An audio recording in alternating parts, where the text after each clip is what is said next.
everybody. It's a pretty quiet crowd tonight.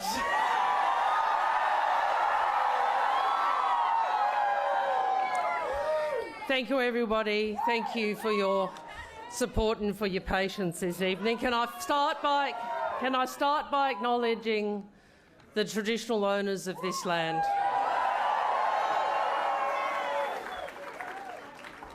And saying to you that tonight we can take that step forward to fulfilling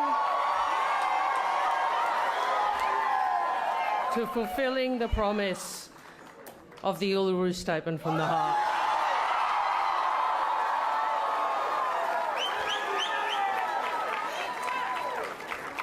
So, friends, Australians have chosen. Australians have chosen, and they have chosen change. Australians have chosen, and they have chosen hope. Australians have chosen, and they have looked to the future. A better future for all. A government that will act on climate change. A government for women.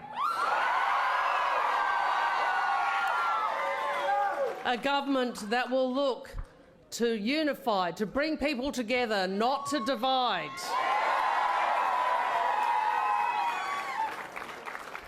A Labor government.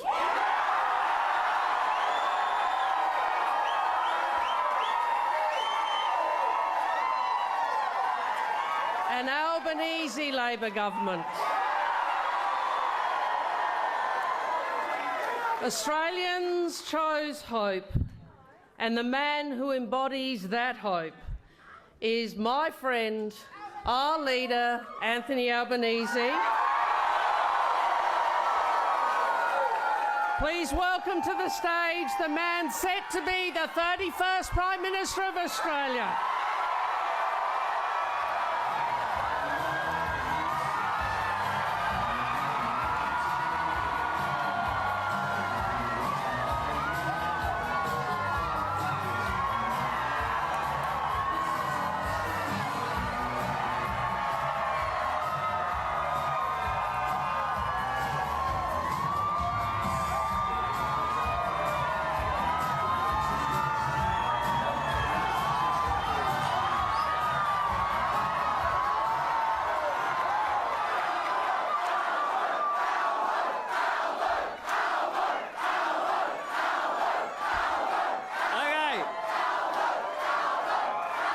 Thank you.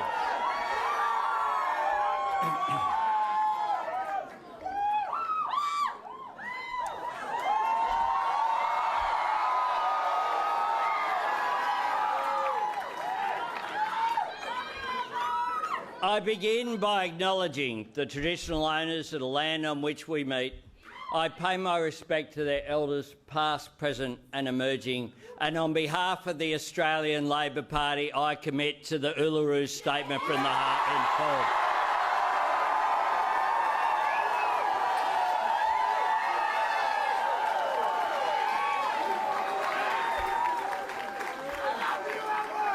full. And I say to my fellow Australians, thank you for this extraordinary honour.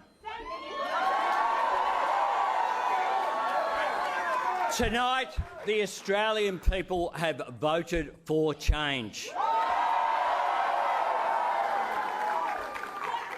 I am humbled by this victory, and I'm honoured to be given the opportunity to serve as the 31st Prime Minister of Australia.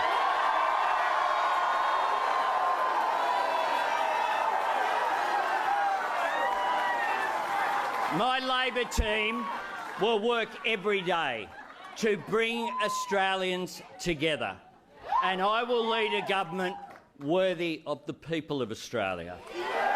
A government as courageous and hard-working and caring as the Australian people are themselves. Earlier tonight, Scott Morrison called me to congratulate myself and the Labor Party on our victory at the election.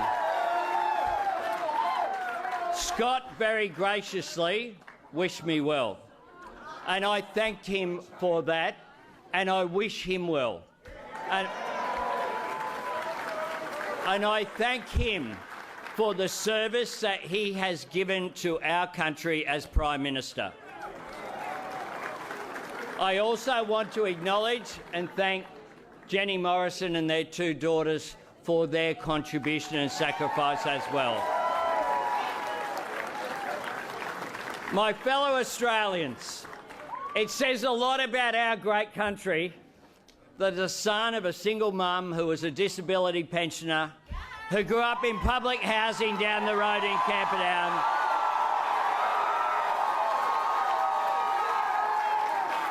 can stand before you tonight as Australia's Prime Minister.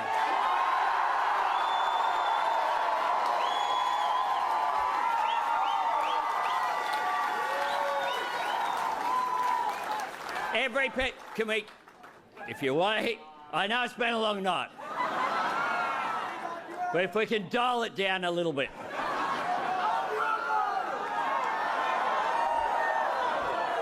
Every parent wants more for the next generation than they had. My mother dreamt of a better life for me, and I hope that my journey in life inspires Australians to reach for the stars.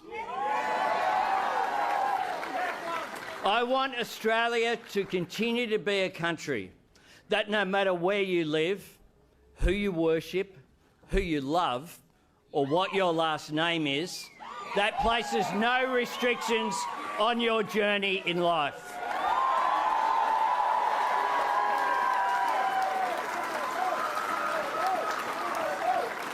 My fellow Australians, I think they've got the name by now. I think they got that. I know at the beginning of the campaign they said people didn't know me, but I reckon they've got it.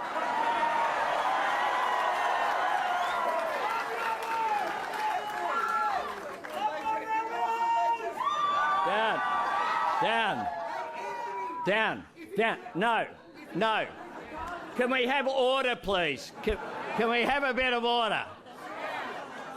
I intend to run an orderly government, and it starts here, so behave. During this campaign, I have put forward a positive, clear plan for a better future for our country. And I have shared the two principles that will drive a government that I lead. No one left behind, because we should always look after the disadvantaged and the vulnerable. But also no one held back, because we should always support aspiration and opportunity. That is what my government will do. That is the what, but the how is also just as important, because I want to bring Australians together. I want to seek our common purpose and promote unity and optimism, not fear and division.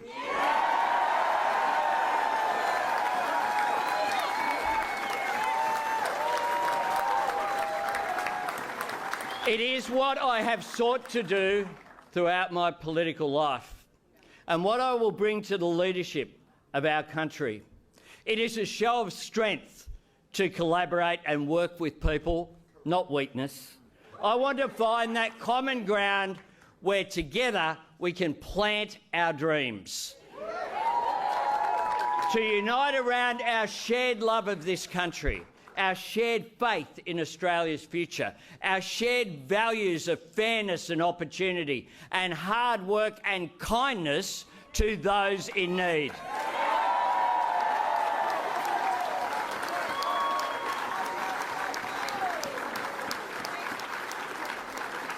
And I can promise all Australians this: no matter how you voted today, the government I lead will respect every one of you every day.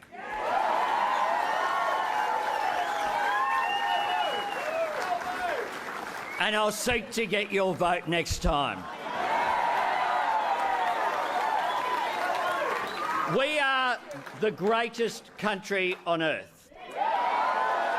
But we can have an even better future if we seize the opportunities that are right there in front of us.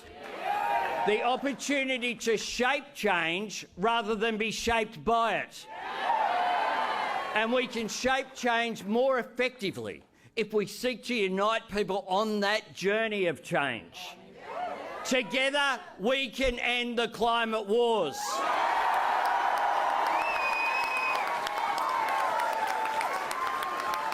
Together, we can take advantage of the opportunity for Australia to be a renewable energy superpower. Together, we can work in common interests with business and unions to drive productivity, to lift wages and profits. I want an economy that works for people, not the other way around.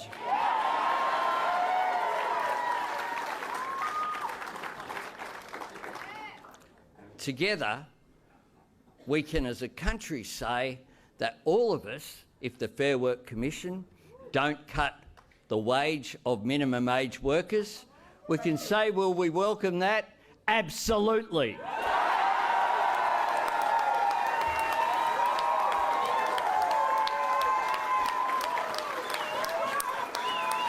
Together we can strengthen universal health care through Medicare,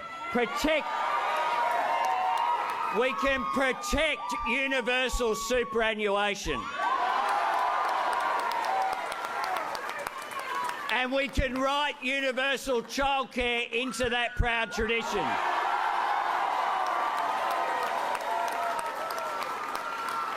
Together we can fix the crisis in aged care.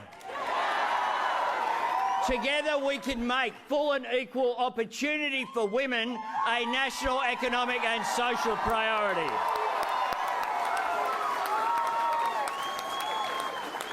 Together we can and will establish a National Anti-Corruption Commission.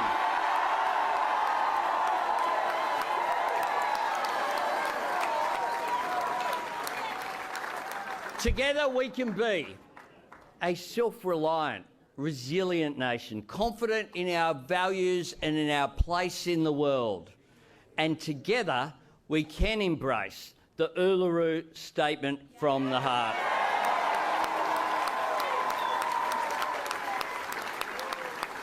We can answer its patient, gracious call for a voice enshrined in our Constitution. Because all of us ought to be proud that amongst our great multicultural society, we count the oldest living continuous culture in the world.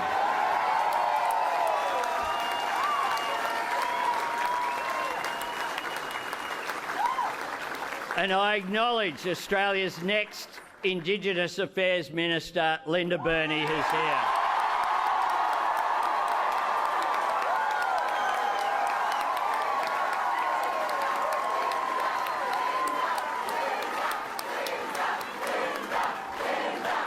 Now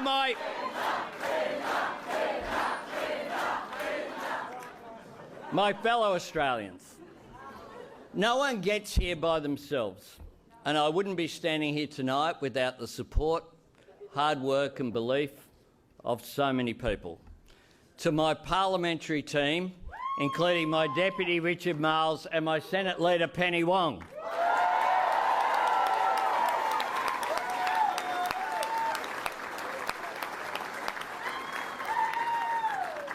My terrific economic team led by Jim Chalmers and Katie Gallagher.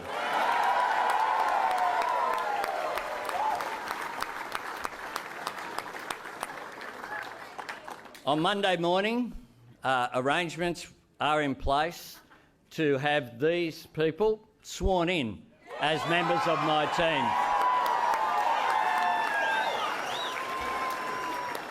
To enable Penny and I to attend the important Quad Leaders meeting in Tokyo with President Biden, Prime Minister Kishida and Prime Minister Modi. And I want the leaders of the economic team to start work on Monday morning as well. I want to thank my shadow ministry and my amazing caucus members, including the people who are here tonight at this joint function in the corner of our seats, including Tony Burke, who's here.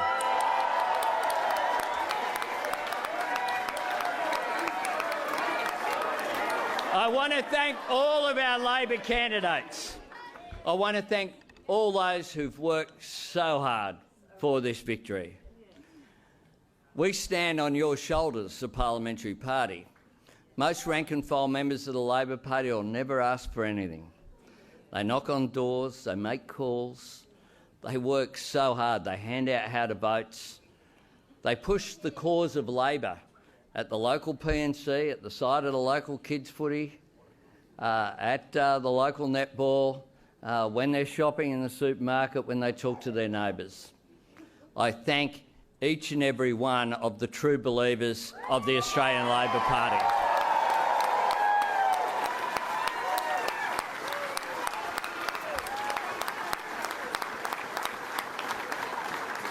And I proudly thank the members of the mighty trade union movement.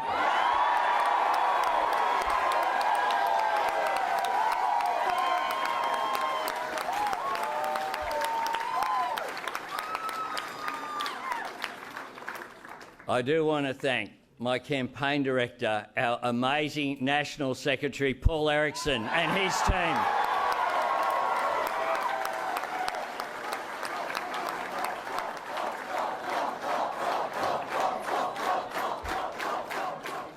My staff are led by Tim Gartrell, who was my first campaign director back in 1996. And my electorate office team, who haven't seen that much of me, who look after this electorate, led by Helen Rogers. Thank you very much.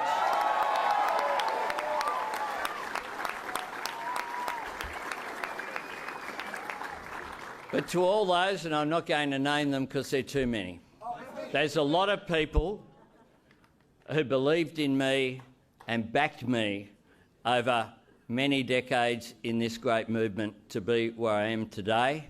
You know who you are, and I know who you are, and I thank you.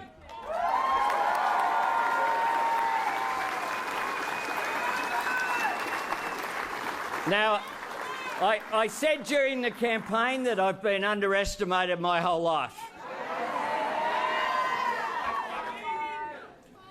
Now, while that's all is true, I've also been lifted up by others who saw something in me and who encouraged me in life on this journey. And I pledge to the Australian people here tonight, I am here not to occupy the space, but to make a positive difference each and every day.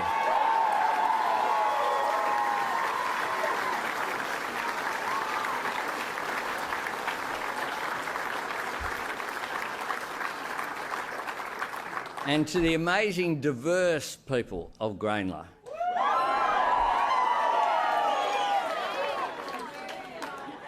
All politics is local. And in 1996, there were various people who wrote off the chances of Labor holding on to that seat. This is my 10th election, and I want to say thank you for placing your faith in me.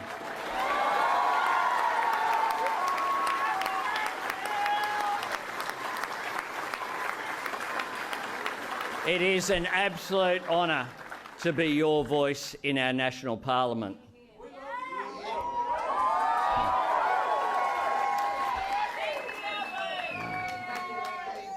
To my partner, Jodie Hayden,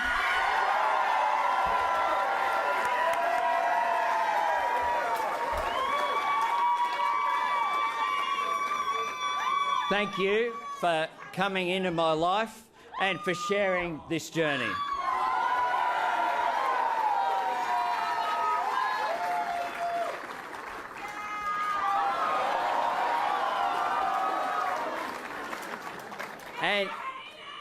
And to my proudest achievement, my son Nathan.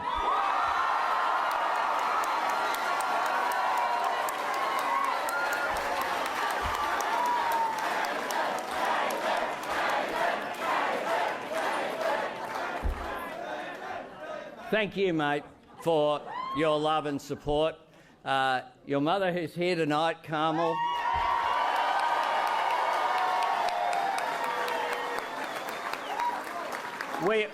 We are both so proud of the caring, wonderful, smart young man you have become.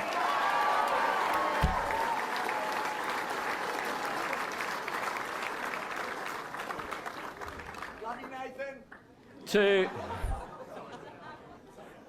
To my mum, Mary Ann, who's beaming down on us, thank you.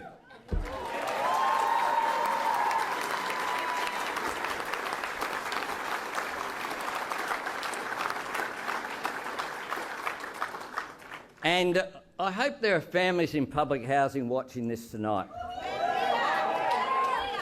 Because I want every parent to be able to tell their child, no matter where you live or where you come from, in Australia the doors of opportunity are open to us all.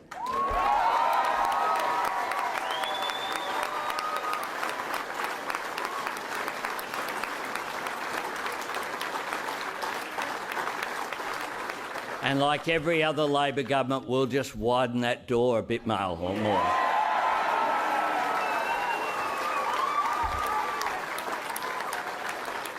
Friends, we have made history tonight.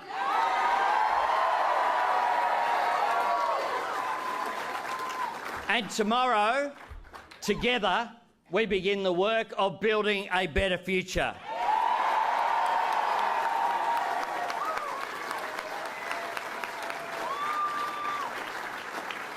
A better future for all Australians. Thank you very much.